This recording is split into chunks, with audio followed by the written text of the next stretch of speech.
Convocation के दिन इस्लामाबाद का मौसम भी जैसे सहार के साथ उदास था। ग्रे क्लाउड्स ने आसमान को ढाक लिया था और क्वैद अज़ाम यूनिवर्सिटी के बड़े ऑडिटोरियम में तालियों की आवाज गूंज रही थी। सहार स्टेज पर खड़ी थी, ब्लैक गाउन उसके कंधों पर हल्का सा लहरा रहा था। उसने अपना डिग्री सर्टिफिकेट हाथों में पकड़ा था और आंखों में आंसू थे जो वो रोक रही थी। सब लोग उसे देखकर मुस्कुराते हुए तालियां बजा रहे थे, लेकिन सहार का दिल बहुत भरी हुआ था। ये सिर्फ एक डिग्री नहीं थी, ये उसकी 4 साल की रातों की जगी हुई मेहनत थी, असाइनमेंट्स, एग्जाम्स और उन सब सपनों की लड़ाई थी जो उसने अपने लिए देखे थे। लेकिन आज जब वो स्टेज से नीचे उतर रही थी, तब भी उसके कान में घर वालों की वो बातें गूंज रही थीं जो मंगनी के बाद से हर रोज सुनती थी। डिग्री तो बस फॉर्मल चीज है बेटा, असल जिंदगी तो शादी है।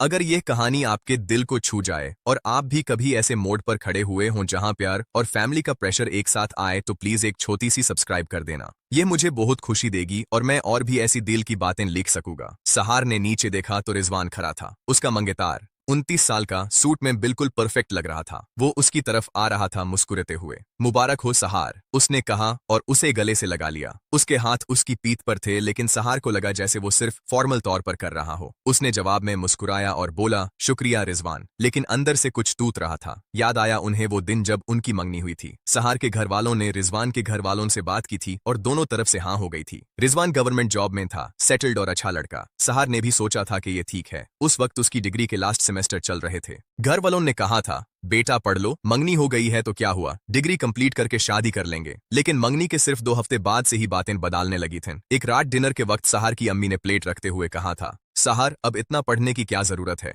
डिग्री तो नाम की है, घर संभालना असल काम है। सहार के अब्बू ने सिर हिलाया और बोला, हाँ, रिजवान के अब्बू भी यही कहते हैं, लड़की को ज्यादा पढ़ा लिया तो घर नहीं संभलती। रिजवान उस वक्त वहां था। उसने कुछ नहीं कहा, बस मुस्कुराया और सहार के हाथ पर हाथ रख कर बोला, तुम्हारी मर्जी है सहार। उसके वर्ड्स में प्यार था, लेकिन उस प्यार के पीछे एक छुपा हुआ मैसेज भी था, अब शादी ही असल चीज है। उस दिन से सहार को महसूस होने लगा था कि उसकी मेहनत को सब लोग सिर्फ एक फॉर्मेलिटी समझ रहे हैं। यूनिवर्सिटी जाते वक्त भी उसके फोन पर रिजवान का मैसेज आता, इतना मत थाको, अब तो एंगेजमेंट हो गई, घर के काम भी देख लिया करो। सहार मुस्कुराती और रिप्लाई करती, ठीक है, लेकिन अंदर से उसका दिल दर्द से भर जाता। वो रात को लाइब्रेरी में बैठी बुक्स पर नजर डालती और सोचती, क्या मेरी पढ़ाई सिर्फ इसलिए थी कि शादी अच्छी हो जाए। उसने कभी अपने सपने शेयर किए थे रिजवान से। कहती थी कि डिग्री के बाद वो अपने फील्ड में जॉब करना चाहती है, कुछ कंट्रीब्यूट करना चाहती है। रिजवान सुनता था, हाँ में सिर हिलाता था, लेकिन बाद में कहता था, शादी के बाद देख लेंगे, पहले घर तो सेट हो जाए। कॉन्वोकेशन से पहले के दिनों में प्रेशर और बढ़ गया था। सहार के घर पर हर शम शादी की होती थी। वेन्यू बुक कर लें, दिसंबर में कर देते हैं, रिजवान की अम्मी ने फोन पर कहा था। सहार की अम्मी ने तुरंत हाँ कर दिया, हाँ बिल्कुल, अब डिग्री भी हो जाएगी तो क्या रुकना। सहार ने उन्हें रोकना चाहता था, लेकिन उसके मुंह से सिर्फ इतना निकला, अम्मी थोड़ा टाइम दो ना। उसके अब्बू ने उसे एक नजर दी और बोला, बेटा फैमिली की खुशी भी देखो। रिजवान अच्छा लड़का है, उसे भी इंतजार है। रिजवान खुद भी एक दिन उसे यूनिवर्सिटी के बाहर पिक करने आया था। कर में बैठते ही उसने कहा, सहार, अब डिग्री के पेपर्स भी सबमिट कर दो जल्दी। मैं सोच रहा हूं कि कॉन्वोकेशन के तुरंत बाद एंगेजमेंट पार्टी भी कर लें, सब लोग पूछ रहे हैं।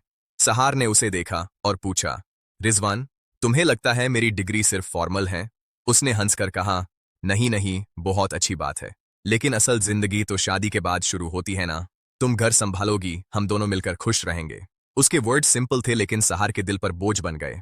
आज कन्वोकेशन के दिन भी वही बात रिपीट हो रही थी। सेरेमोनी खत्म होने के बाद हॉल के बाहर फैमिलीज इकट्ठी थीं। सब लोग फोटोज खिंचवा रहे थे। सहार की कजन ने उसे गले लगाया और बोली, सहार, बहुत प्राउड फील हो रहा है तुम पर, इतनी मेहनत की है, अब क्या प्लान है करियर का।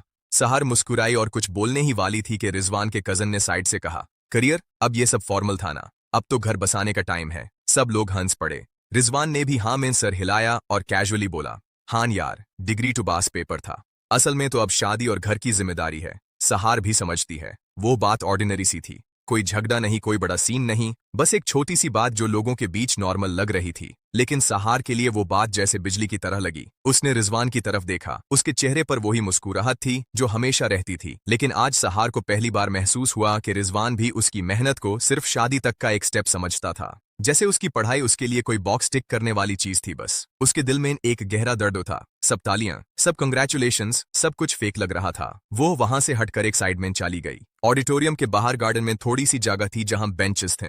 सहार वहां बैठ गई। उसके हाथों में अभी भी डिग्री सर्टिफिकेट था। उसने यूस देखा और आंसू आ गए। याद आया वो रातें जब वो एग्जाम्स के लिए पढ़ती थी और घर वालों के प्रेशर के बावजूद लाइब्रेरी तक जाती थी। उसने अपने आप से पूछा, क्या मैं सिर्फ एक बहू बनने के लिए पैदा हुई थी? क्या मेरी मेहनत का कोई मतलब नहीं? रिजवान उसे ढूंढता हुआ वहां आ गया। उसने उसके पास बैठकर कहा, क्या हुआ सहार? सब खुश हैं और तुम यहां अकेली? सहार ने उसे देखा। उसके दिल में बहुत कुछ था जो बोलना चाहती थी, लेकिन शुरू में सिर्फ इतना बोली, रिजवान, तुम्हें सच में लगता है कि मेरी डिग्री सिर्फ फॉर्मल थी?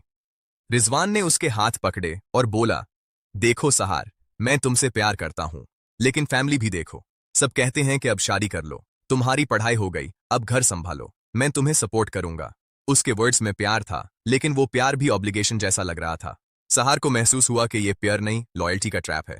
फैमिली की खुशी के लिए उसे अपने सपने छोड़ने पड़ेंगे। उस दिन के बाद के हफ्ते बहुत मुश्किल थे। घर पर हर कोई शादी की तैयारियों में था। रिजवान रोज कॉल करता, सहार ड्रेस सिलेक्ट कर लो, अम्मी कहती हैं कि ग्रीन कलर अच्छा रहेगा। सहार हाँ करती, लेकिन उसका दिल दूर जा रहा था। वो रात को अकेली बैठी सोचती कि लॉयल्टी क्या होती है। क्या फैमिली के लिए खुद को खोना लॉयल्टी है, या फिर अपनी कीमत को बचाना? उसने अपने पेरेंट्स से बात की एक दिन। उन्होंने कहा, बेटा रिजवान अच्छा है, सब ठीक हो जाएगा शादी के बाद। लेकिन सहार को लग रहा था कि शादी के बाद और भी ज्यादा सफोकेशन होगा, जैसे उसका सांस लेना भी मुश्किल हो जाए। एक शाम रिजवान उसे घर से पिक करके कॉफी के लिए ले गया। घर में बैठकर वो खामोश थी। रिजवान ने पूछा, क्या बात है? कॉन्वोकेशन के बाद से तुम अलग सी हो। सहार ने हिम्मत जुटाकर कहा, रिजवान, मुझे लगता है कि हम दोनों के बीच जो है वो प्यार नहीं, सिर्फ फैमिली का प्रेशर है। तुम मेरी मेहनत को सिर्फ शादी तक का ब्रिज समझते हो। मैं ये नहीं चाहती कि मेरी जिंदगी सिर्फ घर संभालने तक सिमट जाए। रिजवान हैरान हुआ। उसने कहा, सहार, मैं तुम्हें रोक नहीं रहा, बस फैमिली को भी खुश रखना पड़ता है, सब नॉर्मल है ये। लेकिन उसकी बात से सहार को और गहरा महसूस हुआ कि वो कभी समझ नहीं पाएगा। उस रात घर आकर सहार ने अपने रूम में बैठकर सोचा। उसके दिल में इमोशनल सफोकेशन इतना बढ़ गया था कि लग रहा था सांस नहीं ले पा रही। रिजवान अच्छा था, प्यारा था, लेकिन वो प्यार उसे खुद से दूर ले जा रहा था। फैमिली की लॉयल्टी उसे अपने सपनों से दूर ले जा रही थी। उसने रिंग निकाली और हाथ में पकड़ कर देखा। यह रिंग उसे ऑब्लिगेशन की याद दिलाती थी। उसने डिसीजन ले लिया।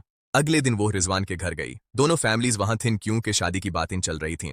सहार ने सबके सामने कामली कहा, मैं ये रिश्ता नहीं रख सकती, मुझे अपनी कीमत बचानी है। प्यार से पहले मेरा खुद का खुद पर यकीन जरूरी है। सब शॉक्ड हो गए। रिजवान के अब्बू ने गुस्सा से कहा, यह क्या बकवास है? सहार की अम्मी ने रो दिया, लेकिन सहार ने अपनी बात पकड़ी रखी। उसने रिजवान से कहा, तुम अच्छा हो रिजवान, लेकिन मैं अपने लिए जीना चाहती हूँ, सिर्फ फैमिली के प्रेशर में नहीं। रिजवान ने उसे देखा। उसकी आंखों में कंफ्यूजन था, लेकिन वो कुछ नहीं बोला। सहार वहां से निकाल आई। उसके पीछे घर वालों की आवाजें थीं, लेकिन उसने पीछे मुड़कर नहीं देखा। बाहर निकालकर वो कार में बैठी और इस्लामाबाद की सड़कों पर चलती रही। उसके दिल में दाढ़ था, लेकिन साथ ही एक हल्कापन भी था, जैसे बोझ उतर गया हो। उसने खुद से कहा, मैंने अपनी मेहनत को, अपने सपनों को रिस्पेक्ट दिया। ये प्यार नहीं था, ये ट्रैप था। अब मैं खुद के लिए जीऊंगी। उसके बाद के दिनों में सहार ने अपनी डिग्री के पेपर्स कंप्लीट किए और एक छोटी सी जॉब ढूंढ ली अपने फील्ड में। घर वालों ने शुरू में बहुत माना किया, लेकिन धीरे धीरे मान गए। रिजवान से कभी बात नहीं हुई उसके बाद। सहार को कभी कभी उसकी याद आती थी, लेकिन वो याद अब दाढ़ नहीं देती थी। वो जानती थी कि उसने सही किया। फैमिली प्रेशर और ऑब्लिगेशन के चक्कर में उसने अपनी जिंदगी नहीं खोने दी। आज भी जब वो यूनिवर्सिटी के कैंपस से गुजरती है तो याद आता है वो कॉन्वोकेशन का दिन, लेकिन अब वो याद उसे कमजोर नहीं करती, बल्कि मजबूत करती है। सहार अब खुद को पहचानती है। उसने सीखा है कि प्यार अच्छा है, लेकिन अपनी कीमत बचाना उससे भी ज्यादा जरूरी है। जिंदगी में कभी कभी छोटी सी बात से बड़ा मोड़ आ जाता है, और उस मोड़ पर खुद को बचाना ही सबसे बड़ी लॉयल्टी होती है, खुद के लिए।